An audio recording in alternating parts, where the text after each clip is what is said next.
দেখতে পারলে যে একই ওয়ার্ডের পূর্বে এ এবং সেই সেম ওয়ার্ডটি নির্দিষ্ট হয়ে যাওয়ার কারণে দা বসেছে।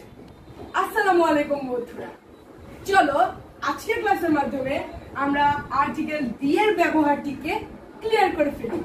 আমরা জানি চন্দ্র, সূর্য, গ্রহ, নক্ষত্র, পাহাড়, নদী, নালা, বিখ্যাত গ্রন্থ, বিখ্যাত অট্টালিকা, পত্রিকা ইত্যাদি নামের পূর্বে দি বসে। এছাড়াও কোনো কিছুকে নির্দিষ্ট করে বোঝালে তার পূর্বে দি বসে। আমরা দেখে থাকি পরীক্ষায় আর্টিকেল প্যাসেজ আকারে আসে। সেই প্যাসেজে আমাদেরকে সেই জিনিসটা কনফিউজ করে তোলে যে সেটাকে আসলে নির্দিষ্ট করে বুঝিয়েছে নাকি অনির্দিষ্ট করে। তো আজকে আমরা এই বোর্ডে লেখা এক্সাম্পলগুলোর মাধ্যমে সেই বিষয়টিকেই ক্লিয়ার করে ফেলব। দেখো বন্ধুরা, এখানে ফার্স্ট এক্সাম্পলে লেখা আছে আই হ্যাভ ড্যাশ ম্যাঙ্গো, আমার আছে ড্যাশ আম, dash mango is short, dash আম টক। তাহলে আমরা এখানে ম্যাঙ্গোর পূর্বে আর্টিকেল বসাবো। ম্যাঙ্গো কিন্তু কাউন্ট মানে গণনা করা যায় এবং এখানে কয়টি ম্যাঙ্গো আছে? একটি ম্যাঙ্গো আছে, তাই এটি একটি সিঙ্গুলার কাউন্টেবল নাউন এবং আমরা জানি যে সিঙ্গুলার কাউন্টেবল নাউনের পূর্বে এ অথবা এন বসে। আবার এখানে ম্যাঙ্গোর ফার্স্ট লেটারটি কিন্তু কনসোনেন্ট এম, তাই এখানে কনসোনেন্ট হওয়ার কারণে আমরা এখানে এ বসাবো। তারপর দেখো the dash mango is short, তাহলে এখানেও কিন্তু আমাদের ম্যাঙ্গোর পূর্বে এ বসার কথা ছিল কিন্তু বসবে না, কারণ সব ম্যাঙ্গো কিন্তু শর্ট মানে টক না। কোন ম্যাঙ্গোটি টক? এই যে এই ম্যাঙ্গোটি, যে ম্যাঙ্গোটি আমার কাছে আছে।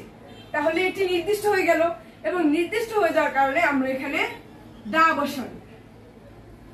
তাহলে তোমরা দেখতে পারলে যে একই ওয়ার্ডের পূর্বে এ এবং সেই সেম ওয়ার্ডটি নির্দিষ্ট হয়ে যাওয়ার কারণে দা বসেছে। দেখো বন্ধুরা, তারপরটিতে জারিরস মাদার ইজ ড্যাশ হাউসওয়াইফ, জারিরের মা হলো ড্যাশ গৃহিণী। She manages dash family very nicely, say manage করে ড্যাশ পরিবার খুব ভালোভাবে। এখানে ফার্স্ট গ্যাপটির পরে দেখো housewife, housewife singular countable noun.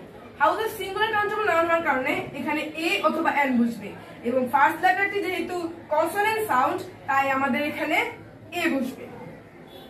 তারপরে দেখো she manages dash family very nicely, এখানেও কিন্তু ফ্যামিলিটা থার্ড সিঙ্গুলার কাউন্টেবল নাউন এবং সিঙ্গুলার কাউন্টেবল নাউন হওয়ার কারণে এখানে এ অথবা এন বসার কথা, কিন্তু আমাদেরকে এখানে দেখতে হবে যে এটাকে নির্দিষ্ট করে বুঝিয়েছে নাকি অনির্দিষ্ট করে। তাহলে এখানে দেখো সে ম্যানেজ করে ড্যাশ পরিবার ভালোভাবে, তাহলে কার পরিবার? তোমার পরিবার, আমার পরিবার? নিশ্চয়ই না, যেহেতু এটা জারিরের মা ম্যানেজ করে তাহলে এটা পরিবারটাও, এটা জারিরের মা জারিরের পরিবারটাকেই ম্যানেজ করবে, তাই আমাদের এখানে এটা নির্দিষ্ট হয়ে গেছে, তাই আমরা এখানে দি বসাবো। চলো বন্ধুরা, তারপরের এক্সাম্পলটি দেখি। Dash water is a liquid substance, dash পানি হলো একটি তরল পদার্থ।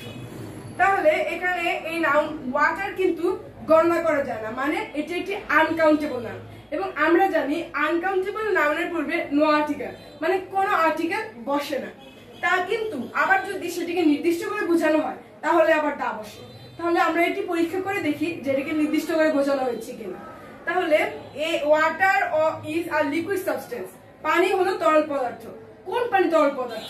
সব পানি তরল পদার্থ, তার মানে এটি নির্দিষ্ট করে বোঝানো হয়নি, নির্দিষ্ট করে বোঝানো হয়নি বলে নো আর্টিকেল মানে ক্রস হবে। তারপরের এক্সাম্পলটিতে দেখো dash water of the glass is pure, গ্লাসের পানিটি খাঁটি। এখানে ওয়াটার আনকাউন্টেবল নাউন এবং আমরা জানি আনকাউন্টেবল নাউনের পূর্বে ক্রস বসবে, কিন্তু আমাদেরকে কিন্তু একবার বিবেচনা করে দেখতে হবে যে এটাকে নির্দিষ্ট করে বুঝিয়েছে নাকি অনির্দিষ্ট করে। চলো আমরা পরীক্ষা করে দেখি নিই। কোন পানিটি pure? Water of the glass মানে গ্লাসের পানিটি পিওর। তাহলে আমরা এখানে কি বুঝতে পারছি? এটা নির্দিষ্ট করে কোনো একটি গ্লাসের পানির কথা বলা হয়েছে, তাহলে আমরা এখানে নির্দিষ্ট করে বোঝানোর কারণে দা বসাবো। আশা করি ক্লাসটি বুঝতে পেরেছো। ধন্যবাদ সবাইকে আজকের এই ক্লাসে আমাদের সাথে থাকার জন্য।